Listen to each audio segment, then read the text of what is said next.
Hello दोस्तों, नमस्कार दोस्तों, स्वागत है आप सभी का ऑनलाइन अड्डा फॉर स्टडी यूट्यूब चैनल पर। इस वीडियो में हम बात कर रहे हैं कई बड़ी और लेटेस्ट अपडेट के बारे में। जैसा कि दोस्तों आप जानते हैं, किसी भर्ती को लेकर कोई भी अपडेट निकल कर सामने आती है तो सबसे पहले आप सभी को ऑनलाइन अड्डा फॉर स्टडी यूट्यूब चैनल के माध्यम से दी जाती है। इस वीडियो में हम बात कर रहे हैं यूपीपीएससी यानी कि उत्तर प्रदेश लोक सेवा आयोग के माध्यम से दो नई भर्तियों के विज्ञापन के बारे में, साथ ही साथ नई एलटी ग्रेड शिक्षक भर्ती को लेकर। इसके अलावा 41,000 यूपी नई जूनियर शिक्षक भर्ती के लिए, जहां पर बीएड के लिए 41,000 नई शिक्षक भर्ती प्लस और भी तमाम अपडेट हम कवर करेंगे। लेकिन उससे पहले आप लोग चैनल को सब्सक्राइब करके बेल आइकन को दबा लें और वीडियो को लाइक कर दें, जिससे कि आपको रियल ऑथेंटिक जानकारी ऑनलाइन अड्डा फॉर स्टडी यूट्यूब चैनल से मिलती रहे। शुरुआत करते हैं सबसे पहली अपडेट के साथ, जो कि संबंधित है उत्तर प्रदेश लोक सेवा आयोग के माध्यम से दो नई भर्तियों के बारे में, साथ ही साथ दो नई और भर्तियों के बारे में, यानी कि टोटल 4 भर्तियों को लेकर हम बात करने वाले हैं।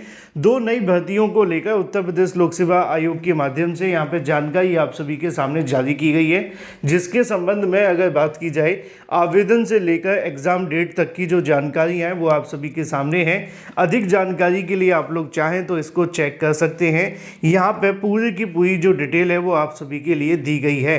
फिलहाल मुद्दे की और महत्वपूर्ण जानकारी आप सभी को इस विज्ञापन को डाउनलोड करने के बाद मिल जाएगी। कैसे आवेदन करना है, क्या योग्यता है, अगर आप इंटरेस्टेड हैं तो यूपीपीएससी की ऑफिशियल वेबसाइट पर जाकर इससे संबंधित जानकारी ले सकते हैं। अब बात कर लेते हैं अपनी अगली अपडेट को लेकर, जो कि संबंधित है उत्तर प्रदेश लोक सेवा आयोग के माध्यम से नई एलटी ग्रेड शिक्षक भर्ती, इसके अलावा एलटी ग्रेड शिक्षक भर्ती के विज्ञापन के बारे में। क्योंकि काफ़ी लंबे समय से अभ्यर्थियों के माध्यम से सवाल किए जा रहे थे कि एलटी ग्रेड शिक्षक भर्ती के विज्ञापन को लेकर क्या अपडेट है, तो इसकी जानकारी आपको यहाँ पर देखने के लिए मिल जाएगी। उत्तर प्रदेश लोक सेवा आयोग के माध्यम से सम्मिलित राज्य कृषि सेवा परीक्षा 2024 का विज्ञापन जारी किए जाने के बाद अब सम्मिलित राज्य अभियंत्रण सेवा परीक्षा का विज्ञापन की तैयारी चल रही है। इस परीक्षा के लिए भी जल्द जो आवेदन है वो शुरू होने की उम्मीद है। आयोग को कई भर्तियों के लिए काफ़ी पहले ही रिक्त पदों के अध्याचन मिल चुके हैं, लेकिन ज़्यादातर जो भर्तियां हैं वो समकक्ष आहता के स्पष्ट न हो पाने के चलते परीक्षा योजना एवं पाठ्यक्रम में संशोधन को लेकर शासन से मंजूरी न मिल पाने की वजह से अटकी हुई हैं। इन्हीं में से एक भर्ती सम्मिलित राज्य कृषि सेवा परीक्षा भी थी, जिसका संशोधित पाठ्यक्रम जारी हो जाने के बाद अब इसको लेकर जो विज्ञापन है वो जारी कर दिया गया है। लेकिन इसमें हम ढूंढने वाले थे एलटी ग्रेड शिक्षक भर्ती को, तो अब बात एलटी ग्रेड की आ रही है तो यहाँ पर सीधे तौर पर लिखा हुआ है कि बहुत सारी ऐसी भर्तियां हैं जो समकक्ष आहता के चलते लटकी हुई हैं और शासन से मंजूरी न मिल पाने की वजह से विज्ञापन नहीं आ पा रहे हैं। यानी कि एलटी ग्रेड शिक्षक भर्ती भी उसी में से एक है जिसका विज्ञापन तो जारी करना है, लेकिन शासन स्तर से अभी तक इसको लेकर पूरे तरीके से जो मंजूरी है वो नहीं मिली है। और जब तक ये नहीं मिल जाती तब तक उम्मीद भी कम है कि विज्ञापन जारी करेगा उत्तर प्रदेश लोक सेवा आयोग, क्योंकि अब तक नहीं किया तो आगे कैसे करेंगे। फिलहाल इंतजार है शासन की मंजूरी मिलने का, और इसको लेकर अभ्यर्थी चुनाव के बाद ज़्यादा दबाव बना पाएंगे, क्योंकि आप जानते हैं चुनावी आचार संहिता में अब आयोग पर जाकर अभ्यर्थी प्रदर्शन भी नहीं कर सकते। लेकिन अच्छी बात यह होगी कि अगर चुनाव खत्म होने से पहले ही सरकार एलटी ग्रेड शिक्षक भर्ती को अगर मंजूरी दे दे तो उत्तर प्रदेश लोक सेवा आयोग इसका विज्ञापन जारी कर देगा। हम बात कर लेते हैं अपनी अगली अपडेट के बारे में, जो कि संबंधित है 41,000 यूपी की नई जूनियर शिक्षक भर्ती के बारे में। बीएड करने वाले अभ्यर्थियों को प्राइमरी शिक्षक भर्ती से बाहर हो जाने के बाद हाल ही में एक बड़ी राहत मिली सुप्रीम कोर्ट से, लेकिन वो जो राहत थी वो सिर्फ चयनित बीएड अभ्यर्थियों के लिए थी। क्या चयनित बीएड अभ्यर्थियों के अलावा फ्रेश अभ्यर्थियों को कुछ मिला? तो इसका जवाब है नहीं, क्योंकि फ्रेश अभ्यर्थी तो 11 अगस्त 2023 को ही प्राइमरी से बाहर हो गए थे।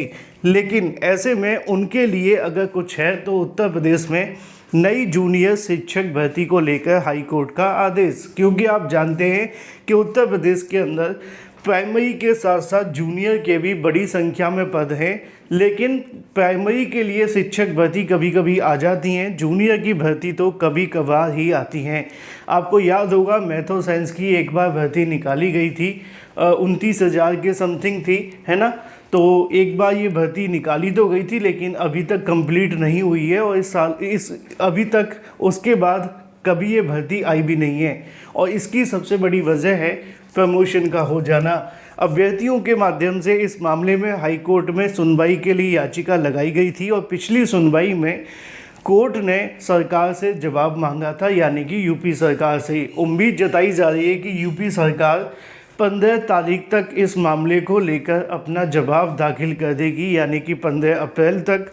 और उसके बाद में अभ्यर्थियों के माध्यम से 4 हफ्ते का समय लेते हुए इस पर अपना काउंटर दाखिल किया जाएगा। काउंटर पर रिजॉइंडर कह सकते हैं, क्योंकि जो सरकार काउंटर देगी उसका रिजॉइंडर अभ्यर्थी देंगे और उसके बाद में इस मामले पर फाइनल बहस की जाएगी कि जो बीएड करने वाले अभ्यर्थी हैं उनके लिए उत्तर प्रदेश के 6 to 8 यानी कि जो जूनियर बेसिक विद्यालय हैं उनके अंदर प्राइमरी शिक्षक भर्ती का जो विज्ञापन है वो निकाला जाता है, लेकिन सीनियर बेसिक जिसको हम 6 to 8 के नाम से जानते हैं उसमें बड़ी संख्या में पद होने के बावजूद बीएड करने वाले अभ्यर्थी, टीईटी पास अभ्यर्थी सड़कों पर घूम रहे हैं और उनको शिक्षक भर्ती नहीं मिल पा रही है।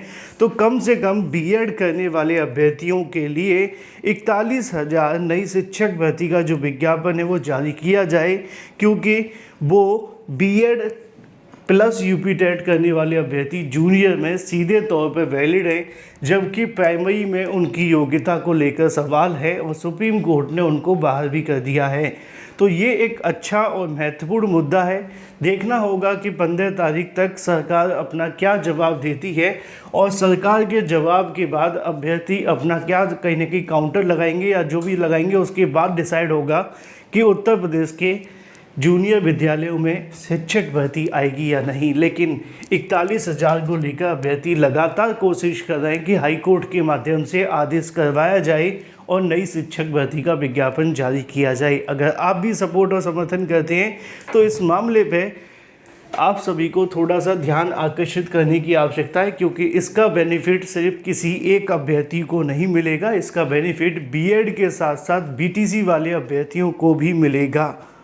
क्योंकि जो 6 to 8 की योग्यता है वो बीएड प्लस बीटीसी है। आप भी जानते हैं कि बीएड प्लस बीटीसी दोनों ही अभ्यर्थी इसमें आवेदन कर सकते हैं। फिलहाल कोर्ट जब तक आदेश देगी उसके बाद ही भर्ती का विज्ञापन आएगा, लेकिन निश्चित तौर पे सपोर्ट और समर्थन आप सभी का सबसे महत्वपूर्ण होगा। इस वीडियो को आप लोग शेयर कर दें अपने दोस्तों यारों के साथ, जिससे कि कहीं ना कहीं उनकी जो आंखें हैं वो खुलें और बीएड को लेकर जो रास्ते बचे हुए हैं उन पर ध्यान दें। फिलहाल इस वीडियो में इतना ही, मेरा काम आपको जगाना था। Thank you for watching this video.